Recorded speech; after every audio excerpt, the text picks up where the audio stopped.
სიტყვა აკაცუკი ქართულ საზოგადოებაში ფართოდ პოპულარული მასმერი გახდა, რაც ერთმა ახალგაზრდამ ის რუსთაველზე სახალხო პროტესტზე ხმამაღლა ახსენა. თქვენთან არის აკაცუკი, თქვენთან არის გონდორი, როჰანი, ფროდო ბეგინსი, ჰარი პოტერი, გრიფინდორი. ამის მერე ეს სიტყვა უინტელექტო და ვიწრო თვალსაწიერის მქონე ტროლების მთავარი არაღად იქცა.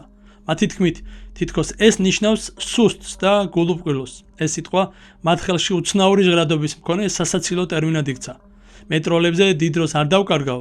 ისინი მსოფლიოს ყველა ავტორიტარული საზოგადოების ბინძური ნაწილი არიან, მაგრამ რეალობა სრულიად საპირისპიროა. აკაცუკი ნიშნავს ძალას, დამოუკიდებლობას, იმ ადამიანებს, ვინც არ ემორჩილება უსამართლო სისტემას, ვინც არ ნებდება მაშინაც კი, როცა მარტო უწევს ბრძოლა. ეს სიმბოლოა ახალი განთიადისა. ამ ვიდეოში მოდი ერთად გავარკვიოთ, რა ტერმინი ჩაუდეს გონებაში ხალხს და სინამდვილეში საიდან მოდის სიტყვა აკაცუკი და რას ნიშნავს ის. მანამდე გამოიწერე არხი და დაალაიქე ეს ვიდეო. აკაცუკი იაპონური სიტყვაა და ქართულად განთიადს ნიშნავს. ეს სიტყვა მსოფლიოში განსაკუთრებით პოპულარული ახალგაზრდა თაობაში გახდა, განსაკუთრებით იაპონური კულტურის, კერძოდ მანგასა და ანიმეს ფანებში. ზოგადად რა არის მანგა და ანიმე? მოდი დავიწყოთ თავიდან. მანგა ეს არის იაპონური კომიქსი. მაგრამ თუ გაიფიქრეთ, რომ ეს უბრალოდ ბეტმენის მსგავსი კომიქსია, ძალიან შეცდებით. მანგა არის კულტურული ფენომენი, რომელსაც იაპონიაში კითხულობს ყველა.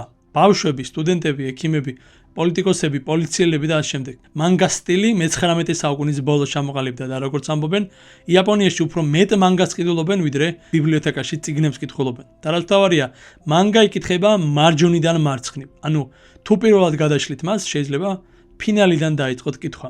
არა, ეს ხუმრობით ცხადია, პირველ გვერდზე ფინალი ნამდვილად არ წერია. მანგა ჟანრები ისეთივე მრავალფეროვანია, როგორც წიგნების ან ფილმების და მოიცავს სხვადასხვა ჟანრებს, როგორიცაა მოქმედებითი, თრილერი, სპორტი, მუსიკა, ფენტეზი და სამეცნიერო ფანტასტიკა, დრამა, ისტორიული, დეტექტივი, კომედია და ასე შემდეგ.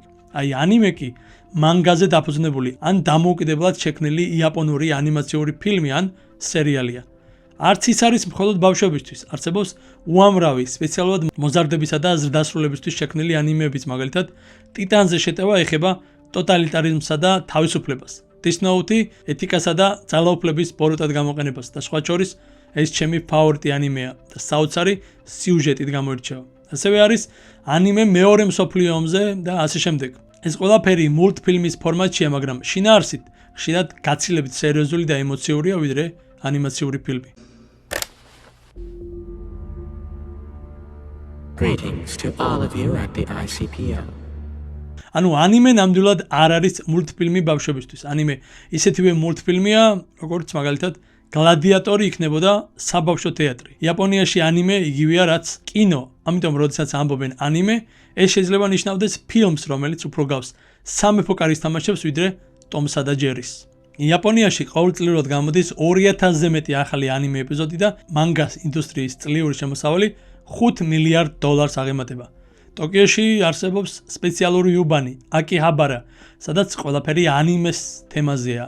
კაფე, მაღაზიები, ფიგურები, თმისფერი, მუსიკა, ყველაფერი. და ცნობილი რეჟისორი ჰაიაო მიაზაკი ამბობს, ანიმე არ არის ბავშვების გასართობი. ეს არის გზა, რომ უფროსებმა ბავშვური გულწრფელობა არ დაკარგონ. ზოგიერთი ანიმე სერიალის საუნდტრეკი იმდენად პოპულარულია, რომ იაპონიაში მათ კონცერტებზე ათასობით ადამიანი მიდის. იაპონელები ანიმეს ისე უყურებენ, როგორც ჩვენ Sherlock Holmes ან მეფე ლომს. ანუ იქ არავინ გეტყვის, რა საკითხარ, ანიმე ხომ ბავშვებისთვისაა? არა, იქ კითხავენ, რომელი ჟანრი გიყვარს, სამურაებზე თუ კოსმოსზე. მოდი ახლა რამდენიმე საინტერესო ფაქტიც ვთქვათ.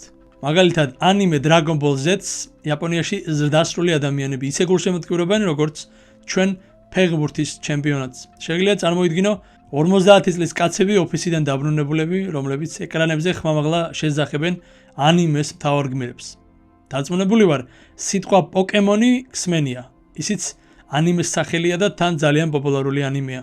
ხო და 1997 წლის 16 დეკემბერს იაპონიაში მისი ერთი სერიის ტრანსლაციის დროს მოციმციმე შუქებით რამდენიმე სცენამ თელექვეყნის მასშტაბით ბავშვებში ფოტომგრძნობიარე ეპილეფსიური კრუნჩხვები გამოიწვია. 600-ზე მეტი ადამიანი, ძირითადად ბავშვები, საავადმყოფოებში გადაიყვანეს. იმ ინციდენტს იაპონიაში პოკემონის შოკი ეწოდა.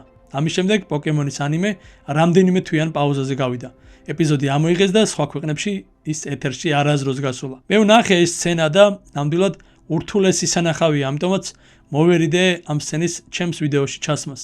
თან ამ ვიდეოს ტექსტს ღამით წერდი და როცა ეს ეპიზოდი ვნახე, ნამდვილად არ იყო კომფორტული. საინტერესო ფაქტებზე ვსაუბრობდით და მოდი გავაგრძელოთ. თქვენ წარმოიდგინეთ, არსებობს ანიმე, სადაც მთავარი გმირი მაკარონია. დიახ, ასეც ხდება. ახლა კი, რადგან ზოგადად მიმოვიხილეთ მანგა და ანიმე, გადავდივართ აკაცუკზე.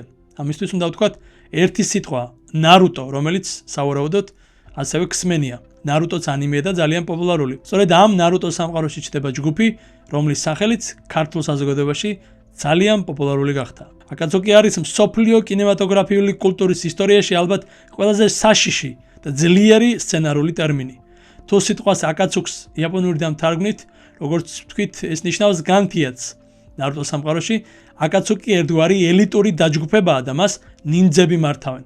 წარმოიდგინეთ ჯგუფი, სადაც თავმოყრილია ყველაზე ძლიერი, მაგრამ გარიყული ნინძები, რომლებიც გაერთიანდნენ ერთი მიზნისთვის. შექმნან ისეთი სამყარო, სადაც აღარ იქნება ომი, მაგრამ პრობლემა ისაა, რომ ისინი ამ მიზნის მიღწევას ძალადობითა და შიშით ცდილობენ. აკაცუკის წევრები არ არიან ჩვეულებრივი ბოროტმოქმედები, ისინი ყოფილი გმირები არიან, რომლებიც იმედგაცრუებული გახდნენ სისტემით, ომითა და უსამართლობით. მათი მიზანი იყო დაერღვიათ ძველი, სრულ წესრიგი და შეექმნათ სამყარო, სადაც ხალხი აღარ დაეტანჯებოდა. მათი გზა იყო მტკივნეული, სადავო, მაგრამ იდეა, ცვლილება, სიმამაცე და წინააღმდეგობის ზალა უდაოდ ძლიერი იყო. აკაცუკის წევრებს აცვიათ შავი მოსასხამი წითელი ღრუბლებით. სხვა შორის ეს სიმბოლო ისეთი პოპულარულია, რომ ძალიან ბევრ ახალგაზრდას აცვია ამ ფორმის ხუდები თუ სხვა ტანსაცმელი. ის კი არა, ამასთანავე ფოტო შემხვდა ინტერნეტში, შუახნის ქალბატონს ეცვა აკაცუკის სიმბოლოთი მოსასხამი. ცხადია, იმ ქალს ამის შესახებ წარმოდგენაც არ ექნებოდა. თუმცა ვინც იცის, ის ადამიანები ხშირად ინტერნეტში აკაცუკის მოსასხამით ფოტოებს დებენ, ისე როგორც სხვები ბეტმენის მოსასხამით. უბრალოდ განსხვავება ისაა, რომ აკაცუკის ისტორია გაცილებით ფსიქოლოგიურია. აკაცუკი მოხეტიალე ნინძების ორგანიზაცია იაჰიკოს, ნაგატოსა და კონანის მიერ შეიქმნა და მის თავდაპირველ მიზანს ტირანიის წინააღმდეგ ბრძოლა, მათი სოფლის ამეგაკურეს დაცვა და მსოფლიოში მშვიდობის დამყარება წარმოადგენდა. თავისი არსებობის განმავლობაში ორგანიზაციამ 3 განსხვავებული ეტაპი განვლო. საბოლოოდ ნარუტოს მანგას ავტორმა მასაში კიშიმოტომ აკაცუკის წევრებს ანტიგმირები უწოდა. დღეს საქართველოში სიტყვა აკაცუკი ბევრმა გაიგო, არა იაპონური სერიალიდან, არამედ ქუჩიდან, როცა ერთმა ახალგაზრდამ თქვა, რომ აკაცუკი ქართველი ახალგაზრდების გვერდით დგას. დაიწყო დაცინვა, ტროლები, თითქოს აკაცუკი ნიშნავს სუსტს, გულუბრყვილოს, მაგრამ რეალობა პირიქითაა. აკაცუკი იაპონურად ნიშნავს განთიადს, იმ შუქს, რომელიც ყველაზე ბნელ ღამეს მოყვება. ანიმე ნარუტოში აკაცუკი არის ხალხი, რომელიც უსამართლობისგან დაიღალა, რომელიც არ დაემორჩილა უსამართლო სისტემას. ისინი იყვნენ ძლიერი, მებრძოლი, გამბედავი, უბრალოდ სხვანაირად მოაზროვნე ადამიანები. საქართველოში კი ეს ტერმინი დაცინვის საგნად იქცა და იქნებ იმიტომაც, რომ ისტორია მუდმივად მეორდება. ის, ვისაც არ ესმის, ყოველთვის დასცინის იმას, ვინც მასზე წინ არის. მაგრამ აკაცუკი არ ნიშნავს სისუსტეს, ის ნიშნავს შინაგან წინააღმდეგობას ბნელთან.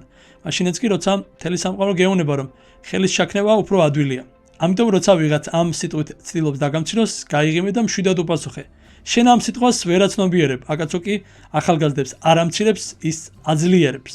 და სიძლიერე არ არის მხოლოდ კუნთებში, არც ხმაურში, მათ შორის ტროლების ხმაურში. ის არის იქ, სადაც ადამიანი მარტო რჩება საკუთარი თავის რწმენასთან და მიუხედავად ყველაფრისა, მაინც წამოდგება ფეხზე. და იქნებ სწორედ ამიტომაც აკაცუკი საქართველოში უნდა ნიშნავდეს არა დაცინვას, არამედ ახალ თაობას, რომელიც არნებდება, აზროვნებს და სიბნელეში განთიადისკენ მიმავალ გზას ეძებს. თუ ვიდეოს ამ ნაწილამდე მოხვედი, გახსოვდეს, ინტელექტი ასაკზე არ არის დამოკიდებული. ზოგჯერ პატარა ანიმემ ან ანიმაციამ შეიძლება მეტი გითხრას, ვიდრე თელმა ფილმმა.